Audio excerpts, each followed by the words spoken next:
जय हिंद। जरूरी नहीं कि हर जवाब बोलकर ही दिया जाए, कुछ जवाब ऐसे भी होते हैं जो खामोश रह करके दिया जाता है। तो खामोश रहिए जब तक आप अपने लक्ष्य को प्राप्त ना कर लीजिए, तब तक किसी से कोई चीज़ बात नहीं करना कि हम ये कर रहे हैं, हम फलाना कर रहे हैं, हम दिल्ली पढ़ रहे हैं, हम ढाका पढ़ रहे हैं, हम फाड़ देंगे, हम चीड़ देंगे। कुछ नहीं कीजिएगा, चुपचाप आप पढ़िए और जो होगा सो देखा जाएगा। तो चलिए शुरुआत करते हैं और आगे बढ़ते हैं। देखिएगा ये क्वेश्चन, पहला ही क्वेश्चन क्या बोला गया है आज में कि एक ही समय गुजरती धारा का अनुभव करने वाले। अब ये गुजरती यहाँ पे नहीं है, सबसे पहले इसको काट दीजिए। यहाँ पे है क्या, गरजती। ठीक है, ये गरजती मिस प्रिंट हो गया है। गरजती धारा का अनुभव करने वाली जगहों को जोड़ने वाली रेखाओं को क्या कहा जाता है, पहले इस क्वेश्चन को समझना है। ठीक है, जैसे मैं कहने का मतलब ये क्वेश्चन क्या है, जैसे में ए कोई ये स्थान है, ये कोई बी है, यहाँ पे कोई सी है, कोई स्थान है। ठीक है, अब ये स्थान है, जैसे मैं मान लीजिए कि 4 पीएम की बात हम कर रहे हैं, तो 4 पीएम में क्या है कि यहाँ पे गरज सुनाई दे रही है। ठीक है, 4 पीएम में यहाँ पे भी गरज सुनाई दे रही है, 4 पीएम में यहाँ पे भी गरज सुनाई दे रही है, और 4 पीएम में यहाँ पे भी गरज सुनाई दे रही है। तो इसको जोड़ने वाला एक काल्पनिक रेखा होता है भाई साहब, एक रेखा। काल्पनिक, काल्पनिक से मतलब समझते हैं ना, जैसे कल्पना में आप खोए हुए रहते हैं कि वो हमारी है, बट रियल में तो होती नहीं है। तो बस इसी तरह से ये भी ये काल्पनिक रेखा है। अब ये काल्पनिक रेखा को मिलाने वाला ही जो होता है, इसे क्या, ये काल्पनिक रेखा को मिलाता है उसे क्या बोलते हैं, तो इसे ही हम लोग बोलते हैं आइसोब्रोंट। अब समझ में आ गया इसे क्या बोला जाता है, तो आइसोब्रोंट। कोई दिक्कत नहीं है। तो अब इसको परिभाषा क्या होता है, उस परिभाषा को समझते हैं। यानी आइसोब्रोंट में क्या, यानी कहने का मतलब देखिएगा, गृहस्थी धारा का अनुभव, यानी मौसम विज्ञान में इसका अध्ययन किया जाएगा। तो हाँ बिल्कुल, तो अगर हो सकता है कि ऑप्शन के रूप में आपको दे, तब इस तरीके से पूछा जाता है इसका अध्ययन कहाँ पे, तो मौसम में। यानी कहने का मतलब क्या है कि मौसम विज्ञान में अध्ययन, ठीक है, अध्ययन या पूर्वानुमान में, ठीक है, पूर्वानुमान मतलब समझते हैं ना, फोरकास्टिंग में। अब देखो इसको इस रूप में भी हम लिख सकते हैं। किस रूप में लिखा, इस रूप में लिख सकते हैं क्या, जैसे में हमने इस चीज को परिभाषा के रूप में हम लिख दें, जो यहाँ पे एबीसी वाला जो बताया था वहां पे हम लिख दे परिभाषा के रूप में, तो हाँ लिख दीजिए। लिख देते हैं क्या कि एक ही समय में गरजती, ठीक है, गरजती धारा का अनुभव कराने वाले स्थानों को जोड़ने वाली रेखा, ठीक है, वो क्या कहलाता है, ये आइसोब्रोंट कहलाता है। और आइसोब्रोंट तो समझ गए कि किसमें अध्ययन किया जाता है, यानी मौसम विज्ञान में अध्ययन और पूर्वानुमान अगर हमें करना है तो वो आइसोब्रोंट कहलाता है। और यही चीज है, इसका एक रूप हमने यहाँ पे दिया गया है। ठीक है, अब इस चीज को आपको, ये क्वेश्चन आपको हमको समझाना था। ठीक है, क्वेश्चन तो समझ में आ गया कि क्या कहा जा रहा था। सो अब इस तरीके से और भी होते हैं जो शब्द है यहाँ पे जो हमको दिया गया है, उस शब्द में हमें क्या करना है, ठीक है। अब एक तो शब्द है ऑप्शन नंबर 2 की हम बात कर रहे हैं, तो यहाँ पे ऑप्शन नंबर 2 में देखिएगा, पहले हम कलर चेंज करते हैं। तो ऑप्शन नंबर 2 में जब हम देख रहे हैं, यहाँ पे दिया क्या है, गया तो आइसोक्रोन दिया गया है, आइसोक्रोन। अब इस आइसोक्रोन को हमें समझना है, ये आइसोक्रोन क्या होता है। देखिए भाई, आइसोक्रोन की जब हम बात करते हैं, आइसोक्रोन इसमें एक ही समय में, ठीक है, एक ही समय में क्या होता है, कोई घटना होती है, कोई घटना। अब एक ही समय के मतलब ये जरूरी फिक्स नहीं है कि एकदम 4 बजे तो 4 बजे, नहीं, वैसा नहीं। जैसे में हम बताते हैं एक ही समय में कोई घटना, जैसे में हम ब्रैकेट में लिख देते हैं। ठीक है, जैसे में यात्रा की बात कर देते हैं, जैसे में हमने क्या बोला, यात्रा, जैसे में हमने क्या बोल दिया, यात्रा बोल दिया, भूकंप बोल दिया, ठीक है, भूकंप बोल दिया। फिर उसके बाद में और भी कोई चीज, आप जैसे में कुछ भी आप ले सकते हैं। अब जैसे में भूकंप की अगर बात कर देते हैं या यात्रा की हम बात कर देते हैं, अब देखिएगा इस चीज को हम बता रहे हैं, चीज को समझिएगा अच्छे तरीके से। आइसोक्रोन में क्या होता है कि जिसमें भूकंप की अगर बात कर देते हैं, तो मान लीजिए आप ए स्थान है, यहाँ पे बी है, यहाँ पे सी है। अब ये स्थान है तो यहाँ पे भी भूकंप का अनुभव क्या होता है, और यहाँ पे भी अनुभव, यानी ए पर भी भूकंप का अनुभव, बी पर भी भूकंप का अनुभव और सी पर भी भूकंप का अनुभव क्या होता है, एक ही समय पर होता है। तो वो उस घटना को क्या कहते हैं, और इसको मिलाने वाली जो रेखा हो जाती है, ठीक है, इसको मिलाने वाली जो रेखा है उसे हम लोग क्या बोलते हैं, आइसोक्रोन। यानी कहने का मतलब है कि कोई ऐसा फिनोमेना होगा यानी कोई घटना ऐसा होगा जो क्या होगा, तो उसको काल्पनिक रेखा को मिलाएगा ना, ऐसा तो नहीं है कि नहीं मिलेगा, तो उससे काल्पनिक रेखा को जो मिलाने वाला होगा उसे हम लोग क्या बोलेंगे, तो आइसोक्रोन बोलेंगे। कोई दिक्कत नहीं, ठीक है। अब देखिए अब एक और क्या है यहाँ पे देखिएगा, एक और है क्या, आइसोफिन है। तो इस आइसोफिन को देख लेते हैं कि आइसोफिन क्या होता है भाई साहब।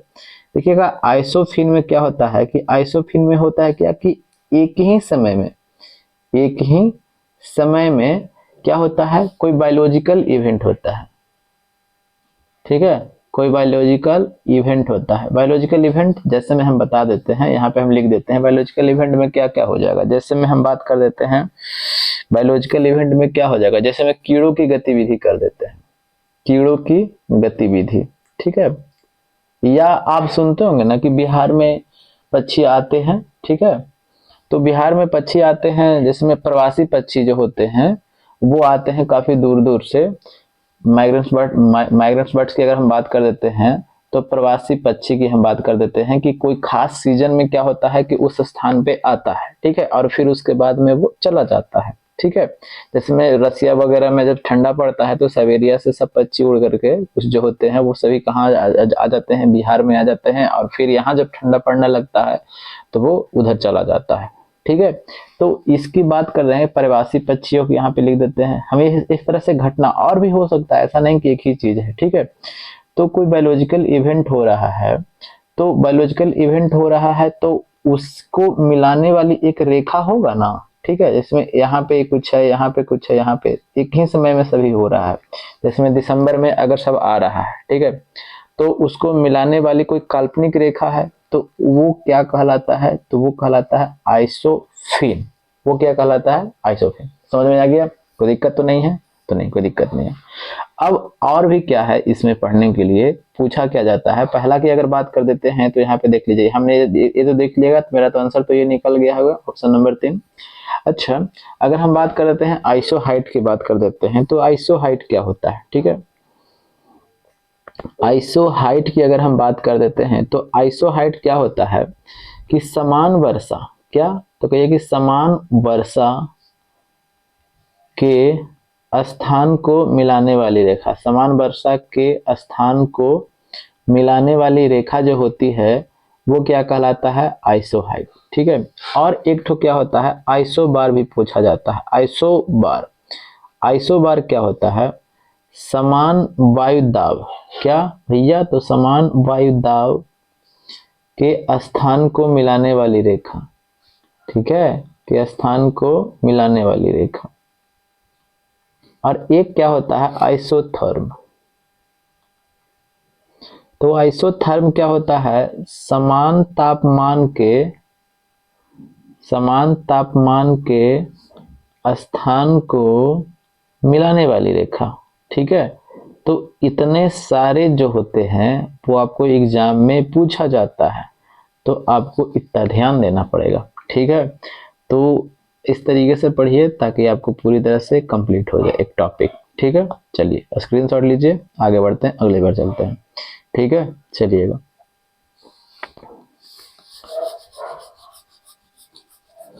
विषय मिटा दिया। अब देखिएगा अगला क्वेश्चन पे क्या बोला गया है।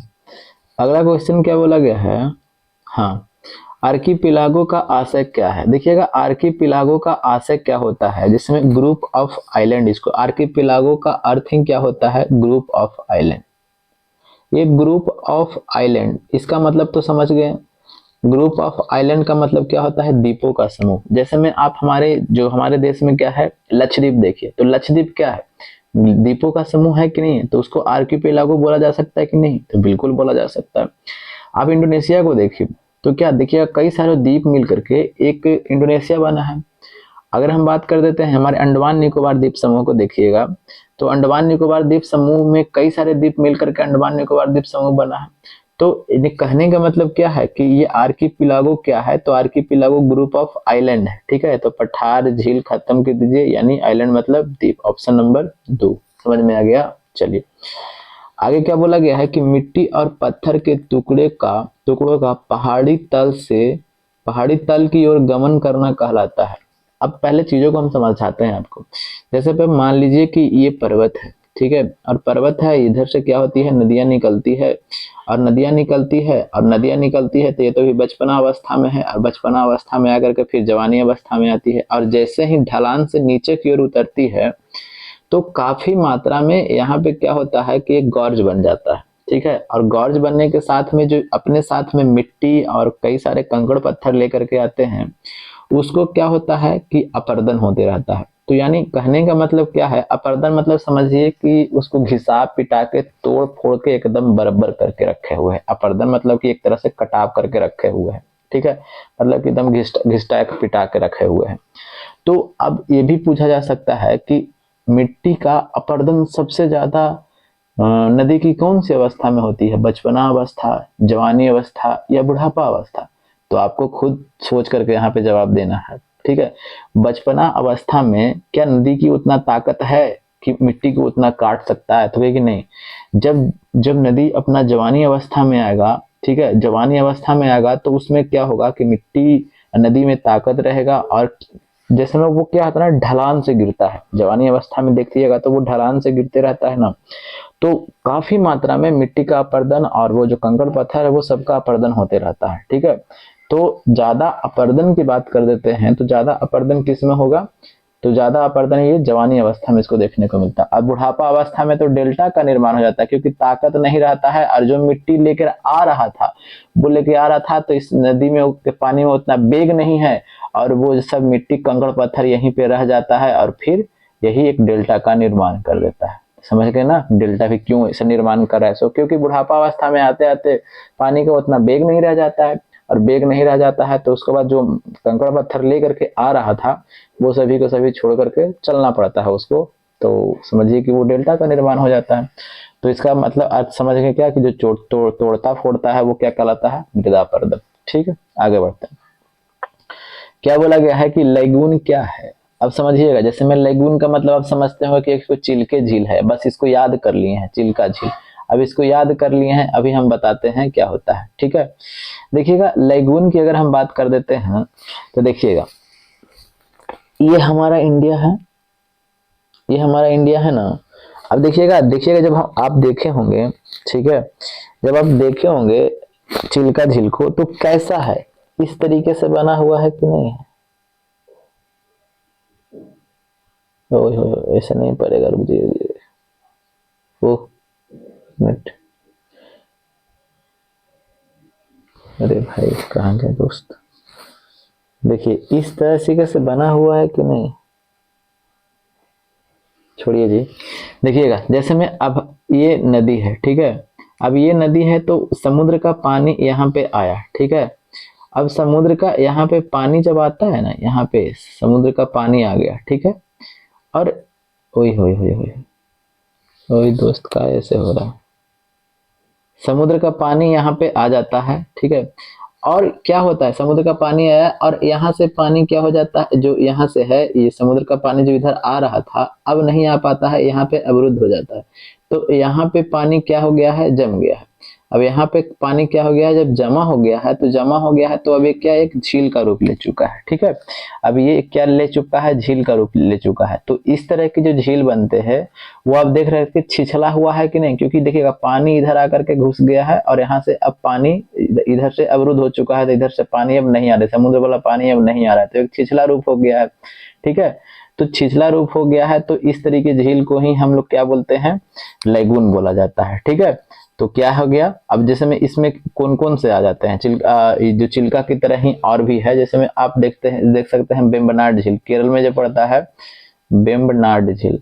फिर आप आंध्र प्रदेश में देख सकते हैं, आंध्र प्रदेश और ये तमिलनाडु के सीमा पर है, तो वो क्या है, तो पुलिकट झील, पुलिकट झील। ये सभी के सभी झील जो आप देखते हैं ये सभी लैगून है, लैगून कहलाता है, ठीक है। तो इसका आंसर हो जाएगा ऑप्शन नंबर 2 हो जाएगा, ठीक है। चलिए आगे क्या बोला गया है कि सूर्य के परितः एक परिक्रमा के लिए निम्नलिखित में से कौन सा ग्रह अधिकतम समय लेता। ये नीचे जो लिखा गया है ना उसकी बात किया जा रहा है। तो देखिएगा सबसे पहले हम सब सीक्वेंस वगैरह हम लिख देते हैं ताकि आपको कंफ्यूजन थोड़ा सा भी ना रहे। देखिएगा ये हमारा सन है, ठीक है, सन। सन फिर के बाद में ये होता है क्या, तो ये बुध होता है। फिर उसके बाद में शुक्र, पृथ्वी, मंगल, बृहस्पति, शनि, अरुण और एक ठो वरुण। सॉरी दोस्त, वरुण, ठीक है। अब देखिएगा यहाँ पे हम लिख देते हैं सबकी, यानी देखिएगा शुक्र जो है ना, सॉरी बुध जो है ना, ये ऐसे ऐसे तो घूम रहा है कि नहीं घूम रहा है, तो कहे कि हाँ भैया अपना कक्षा में सॉरी ये सूर्य के चारों ओर क्या कर रहा है, चक्कर लगा रहा है, ठीक है। जब चक्कर लगा रहा है तो कितना दिन घूमने में लेगा, सूर्य के चारों ओर घूमने में कितना दिन लेगा, ठीक है। इसको परिक्रमण, यानी जो सूर्य का चारों ओर घूमता है उसको क्या बोलते हैं, परिक्रमण बोलते हैं, ठीक है। और अपने अक्ष पर जो घूमता है उसको परिभ्रमण बोलते हैं, ध्यान दीजिएगा, ठीक है। तो परिक्रमा इसको करने में, सूर्य की परिक्रमा करने में कितने दिन लगता है, तो इसे लगता है 88 दिन, ठीक है। बात कर देते हैं, अब ये शुक्र भी तो घूमेगा ना सूर्य के चारों ओर, तो सूर्य के चारों ओर जब घूमेगा तो उसको क्या बोलते हैं, परिक्रमा। तो परिक्रमा करने में कौन सा कितना दिन लेगा शुक्र को, तो 255 दिन, ठीक है। अगर बात कर देते हैं पृथ्वी का, तो इसको तो सबको पता है 365 दिन। मंगल की बात कर देते हैं तो 687 दिन। बात कर देते हैं बृहस्पति की, तो 11 मंथ, 11 मंथ नहीं, 11 ईयर, 11 ईयर और 11 मंथ, ठीक है। शनि की बात कर देते हैं तो 19.5 ईयर। और बात कर देते हैं किसका, अरुण का, तो 84 ईयर। और इसका तो 164 ईयर। ये सभी इतना दिन लेता है सूर्य के चारों ओर घूमने में। तो हमें पूछा क्या है कि सूर्य के परितः, यानी सूर्य के चारों ओर परिक्रमा करने में, यानी सूर्य के चारों ओर घूमता है उसको परिक्रमा बोलते हैं, और अपने अक्ष पर जो घूमता है उसको परिभ्रमण बोलते हैं, ठीक है। तो पूरा के पूछ रहा है कि जो निम्नलिखित में जो दिया गया है वो, तो पृथ्वी की तो देखिए तो भाई साहब, तो पृथ्वी कितना, तो 365 दिन में तो ये होगा। बृहस्पति की बात कर दें तो कितना, तो 11 ईयर, 11 महीना। शुक्र की बात कर देते हैं तो 255 दिन।